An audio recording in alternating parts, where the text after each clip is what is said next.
Dia anakku, jawab Lucio menyorot tajam pada Jackie. Pria tua itu tersenyum tipis. Angela sempat menginap di rumah Noah saat kabur. Apa kamu yakin mereka tak melakukan apapun? Sedangkan keduanya adalah sepasang kekasih yang saling mencinta, ucap Jackie lagi. Jika dilihat dari bahasa tubuh mereka, keduanya nampak masih nyaman dan memiliki hubungan masa lalu yang erat. Kamu yakin bayi yang Angela kandung adalah anakmu? Pria tua itu kembali mengulang kalimat yang membuat Lucio makin emosi. Entah anak siapa, aku hanya tak ingin ada perseteruan antar saudara. Jackie menepuk bahu Lucio, kemudian bergerak menjauh. Pria tua itu kini menuju ke sofa ruangan, sedangkan Lucio, dia kembali menatap ke jendela, memperhatikan Noah dan Angela yang selalu seperti itu, bercanda seakan hubungan cinta keduanya masih ada. Sungguh Lucio ingin mematahkan kepala orang saat ini juga, sebagai pelampiasan amarah yang tiba-tiba meletup panas di dadanya. Lucio, panggil Jackie. Meski mendengar Lucio tak merespon, dia masih memandang Angela dengan sorot berbahaya. Sebenarnya kapan kamu lenyapkan adik dari Fredo Mercutius? Aku rasa Vito sudah tak berguna. Juga Bella, kamu masih menahan keduanya di penjara bawah tanah. Nanti yang ada Fredo akan menyerangmu. Ingat, kekuatan dia semakin besar demi bisa menyelamatkan kakaknya dan kekasihnya. Jackie berbicara cukup banyak, tapi Lucio hanya mendehem, lalu memilih menjauh dari jendela. Apa papa datang bersama Noah?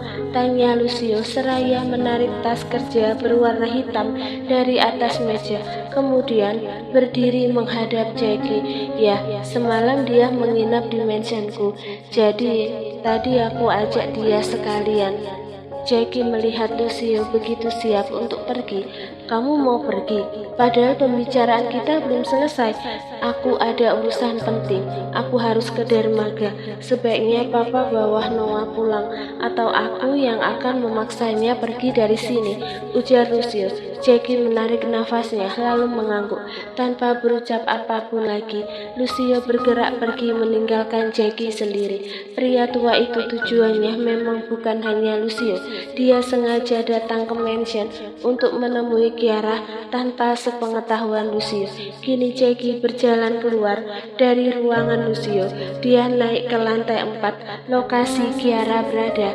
Ini bukan pertama kali Jackie menemui Kiara. Seperti biasa pula, dia tak mengizinkan pengawal di sana memberitahu Lucio tentang kehadirannya. Semua menurut, sebab kedudukan Jackie tetap jauh lebih tinggi meski di kawasan mansion Lucio sekalipun. Di mana dia? Tanya Jackie seraya berjalan keluar dari lift. Langkahnya tak bisa cepat. Dia juga harus menggunakan tongkat. Baru saja masuk ke kamar, Tuan, jawab seorang pengawal yang berjaga. Baru masuk? Memangnya dia baru dari mana? Nona Kiara baru dari rooftop, bermain dengan bunga yang ditanam di sisi rooftop selama kurang lebih 1 jam. Jackie mengangguk tanpa menghentikan langkahnya. Dia semakin sehat rupanya, lebih cepat dari prediksiku. Setelah sampai di depan pintu, Pengawal mengetuk lebih dulu, lalu membukanya. Kedatangan Jackie membuat 3 orang di dalam kamar menoleh bersamaan. Mereka sedang berada di dekat meja belajar, di mana Kiara jari memegang pena, lalu menulis dan menggambar apapun. Hal itu juga baik untuk terapi kala pasien mulai mengalami kemajuan. Dokter wanita dan perawat di sana pun langsung berdiri dari kursi dan membungkuk pada Jackie. Tuan, sapa dokter. Aku ingin bertemu dengan anakku. Apa dia bisa diajak bicara? Tanpa Jackie memastikan lebih dulu. Bisa, Tuan. Kalau begitu saya permisi, ujar sang dokter. Tak lama, pelayan dan dokter keluar sekaligus menutup pintu kembali. Baru kemudian Jackie mendekati Kiara yang masih menggerakkan pena di atas kertas. Masih garis-garis berantakan yang ada di lembaran kertas putih putih di atas meja belajar. "Hai Kiara," sapa Jackie. Kiara mendongak dan masih diam memandang pria tua yang sedang tersenyum padanya. "Apa kabarmu hari ini? Masih ingat kalau aku yang bertemu denganmu kemarin lusa?" Jackie memastikan ingatan Kiara. Mata Kiara masih belum pergi dari wajah Jackie. Baru kemudian dia tersenyum tipis. "Iya, terima kasih sudah memberitahuku. Tapi sekarang aku ingin bertemu Angela. Apa boleh?" Jackie mengusap kepala Kiara supaya wanita itu bisa lebih mendengar perkataannya. "Maaf Kiara, aku tak berani tanyakan pada Lucio." Kiara merengut. Dia berdiri dari posisinya. "Lucio jahat padaku. Dia pasti tak mau bicara padaku setelah kemarin aku memarahinya." "Oh ya?" Jackie menunjukkan raut terkejutnya, tapi tidak nampak seserius itu. "Iya," Kiara mengangguk. "Dia bahkan membentakku. Dia pasti sudah tak menyayangiku lagi." "Lucio masih menyayangimu, hanya saja sekarang ada Angela, jadi fokusnya terbagi," ujar Jackie menenangkan. "Tapi katamu Lucio sangat jahat pada Angela." Gaya bicara Kiara beserta ekspresinya persis seperti anak yang sedang curhat dengan orang tuanya. Jackie berpikir sejenak, kadang baik, kadang jahat. Kiara memiringkan kepalanya karena bingung dengan ucapan Jackie. Ya kalau ada maunya dia baik, tapi dia lebih sering jahat pada Angelamu. Dia selama ini melarang Angela bertemu siapapun. Angela hanya dijadikan tempat emosinya. Coba kamu katakan pada Lucio supaya bisa menjaga sikap dengan Angela, juga supaya Lucio mengizinkan Erland datang menjengukmu dan adiknya. Kalimat terakhir Jackie membuat Kiara murung. Dia duduk di kursi lagi dengan lemas. "Kamu kenapa?" tanya Jackie. "Aku ingin Erland datang. Sudah berapa hari dia tidak datang," jawab Kiara menunduk. "Mungkin Lucio yang melarangnya." Perkataan Jackie membuat Kiara kembali mendongak. "Lucio jahat!" Jackie tersenyum. Dia mendekati Kiara dan kembali mengusap kepala wanita itu. "Kalau begitu aku pergi dulu. Semoga kamu lekas sembuh, Kiara." Kiara tak merespon. Dia kembali melamun sesuatu, memikirkan Erland dan juga Angela, dua kesayangannya. Di sisi lain, Lucio sudah sampai ke dermaga. Dia menuju gudang senjata miliknya yang tak jauh dari pusat dermaga itu sendiri. Tuan, lima orang yang berjaga di depan gerbang membungkuk hormat. Lucio tetap berjalan dengan sorot tajamnya, sementara para penjaga di area itu terus saja memberinya penghormatan. Saat kakinya sampai di dalam gudang, dia melihat ada 3 orang pria yang diikat di kursi kayu. "Siapa mereka?" tanya Lucio, berdiri tak jauh dari 3 pria yang sedang tak sadarkan diri.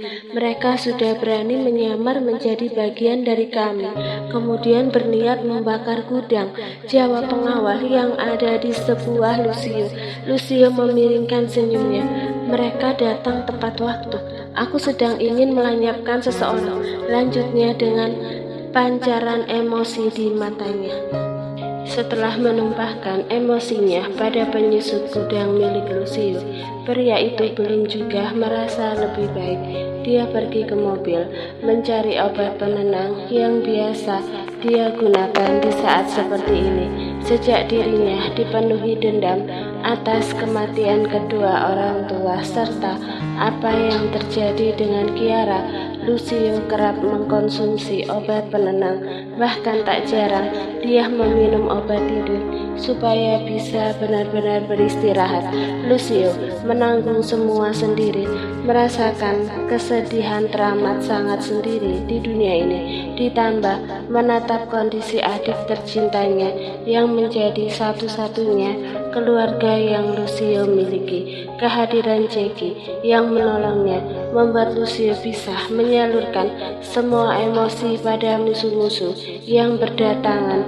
Menjadi mafia adalah pilihan yang tepat bagi Lucio, tapi ada saatnya dia tak bisa mengendalikan emosi sama sekali, yaitu ketika teringat kondisi Kiara yang tak kunjung sembuh. Lucio akan mengkonsumsi obat penenang itu, juga obat tidur dalam waktu yang berdekatan.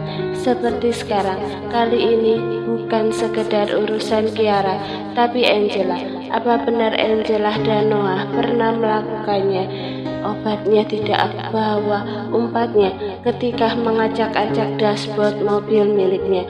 Lucio melirik ke jam yang menempel di dekat setir mobil. Ini sudah lewat dari jam makan malam. Dia sempat ingat apa Angela sudah makan, tapi tak mungkin juga dia pulang masih dalam kondisi emosi seperti ini. Dia sedang hamil. Tak mungkin aku melukainya, gumam Lucio masih dengan sorot tajamnya.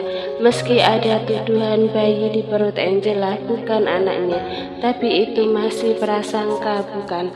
Aku akan melenyapkan mereka kalau memang itu bukan bayiku. Geramnya menggenggam erat setir mobil. Lucio menarik nafas cukup dalam. Dia lalu mulai menyalakan mobilnya, membuat seorang pengawal berlari mendekat. Mau kemana tuan? Tanya pengawal itu nampak khawatir, sebab Lucio sejak tadi terlihat tak baik-baik saja. Aku sendiri yang akan memberi mereka pelajaran karena sudah berani melawanku. Ini pelajaran karena supaya mereka tak berani menyerang gudang ini dan lainnya, jawab Lucio. Kami akan mengawal, ujar pengawal itu. Tak perlu. Lucio benar-benar pergi dari kawasan dermaga. Dia membawa mobilnya melesat cepat menembus jalanan lenggang malam hari. Gedung tua bekas pabrik yang sangat luas. Lucio memarkirkan mobilnya jauh dari gerbang. Dia memakai topinya, lebih dulu juga masker hitam, kemudian memakai jaket hitam. Dengan mode waspada dia berjalan mantap menuju gerbang. Begitu sampai, dia langsung berbalik bersembunyi. Rupanya pengawalan di dalam sangatlah ketat. Fredo, kamu yakin akan terus mengusikku? Basik Lucio dalam hati dengan senyum meremehkan. Aku harus mencari jalan lain. Gumamnya memutar jalan. Dia menyusuri dinding tinggi. Biasanya ada pintu lain selain pintu utama. Benar saja, ada pintu dengan teralis tinggi, namun digembok. Setidaknya di sana tidak ada penjaga. Kakinya mulai memijak sekat teralis vertikal, kemudian tangannya berpegangan erat pada sisi atas. Dia terus naik hingga sampai di puncak. Lucio melompat. Di bagian lain, seorang pria separuh baya dengan banyak tato di badan nampak baru masuk ke lokasi. Dia turun dari mobil membawa tas hitam. Tuan Fredo sudah menunggu, ujar salah satu pengawal di sana. Pria sangar mengikuti pengawal itu hingga sampai di sebuah ruangan megah, berbeda dengan tampilan di luar. Rupanya di dalam nampak seperti ruangan istimewa, furnitur bermerek dan bersih dari debu. Selamat malam Tuan Fredo, saya datang membawa contoh obat terlarang versi terbaru. Pria yang tidak Lucio kenal itu membungkukkan badannya, sementara Fredo Mercutius dengan aura hitam pekat nampak berdiri memunggungi kemudian berbalik. Dia memberi kode pada anak buahnya untuk mengambil tas hitam itu. Tanpa dipaksa, pria yang sedang Lucio amati memberikannya pada pengawal itu. Lucio mengabaikan interaksi Fredo. Dia berpindah tempat hingga melihat ke gudang besar berisi ratusan ton ganja, pusat pendapatan Fredo. Aku ingin lihat kamu menangis, Fredo. Lucio tersenyum miring. Lucio melihat sekitar, kemudian berlari menunduk ke arah gudang. Jaket hitam yang dia pakai rupanya ada banyak bom yang akan meledak saat remote ditekan. "Siapa di sana?" teriak seseorang membuat Lucio terkesiap. Lucio pun berlari seiring dengan bunyi senjata api yang ditembak ke arahnya, tapi pria itu cukup gesit untuk menghindar. Cukup cepat, Lucio melompat ke arah jendela kaca. Lucio menabrak kaca hingga pecah. Pria itu berhasil mendarat di dalam gudang. Meski tubuhnya terkena serpian kaca, dia tak peduli. Di luar gudang, Lucio sudah dikepung. "Itu dia di sana!" seruan seseorang saat melihat Lucio muncul dari balik troli besar berisi ganja. Sebuah tembakan tanpa suara hampir saja menembus kepalanya kalau Lucio tidak gesit menghindar. Pria itu mencari jalan keluar. Dilihatnya jendela pendek di sana. "Jangan lari!" Lucio tetap berlari, melompati jendela dengan mudah. Namun rupanya rintangan di luar tidaklah mudah. Entah kelompok apa yang sedang dia hadapi. Mereka banyak dan bersenjata. "Mau lari kemana lagi?" ujar salah seorang pengawal di sana, berdiri di depan Lucio. Lucio masih diam, tidak bersuara. Dia menatap musuh yang mengelilinginya dengan sikap tenang namun waspada. "Bawa dia ke hadapan Tuan Fredo," titah pria dengan tubuh tinggi besar. Beberapa pengawal hendak menangkap Lucio, namun pria itu tentu tidak akan membiarkan dirinya tertangkap. Tapi melawan puluhan musuh dengan tangan kosong dalam waktu singkat mungkin terasa sulit. Lucio mengeluarkan ring dari saku jaketnya. Dia hanya perlu menggerakkan ke depan. Ring itu memanjang dan kini menjadi tongkat besi berujung runcing. Dengan gerakan pasti, dia memutar untuk bisa menebas banyak lawan, melumpuhkan satu persatu hingga akhirnya dia memiliki jalan untuk keluar dari banyaknya lawan. Keributan di luar membuat Fredo keluar dari ruangan, tapi Lucio sudah lebih dulu kabur sebelum lawan yang dia lumpuhkan tadi kembali bangun dan mengejar. Lucio pun berlari melalui jalan samping, berlari dan melompati pintu belakang yang tadi dia lewati. Saat semua aman, Lucio memiringkan senyumnya. Dia menatap ke arah gedung tua itu, kemudian mengeluarkan remote berukuran kecil dari saku jaketnya. "Menangislah Fredo," ucapnya seiring dengan jempolnya yang menekan tombol merah di remote-nya. Suara bom bersahutan. Lucio dengan santainya berjalan meninggalkan lokasi. Hampir lewat tengah malam. Angela seperti biasa, dia kesulitan tidur tanpa Lucio. Dia sengaja keluar masuk balkon kamar hanya untuk memastikan apa Lucio sudah kembali atau belum. Saat untuk kesekian kalinya Angela keluar ke balkon, dia akhirnya dari jarak yang cukup jauh bisa melihat gerbang dibuka. Sebuah mobil Rolls Royce hitam terlihat masuk. Dia sudah pulang. Bibi Angela tersenyum lebar. Meski kemarin sempat kesal, nyatanya dia merindukan pria itu. Padahal belum juga 24 jam terpisah. Angela mendeham. Dia langsung naik ke atas ranjang dan pura-pura tidur dengan posisi menyamping. Dia tak mau Lucio terlalu percaya diri karena tahu Angela menunggu suaminya itu. Benar saja, tak lama setelah itu pintu kamar dibuka. Angela bisa mendengar suara ketukan sepatu pantofel yang perlahan mendekat.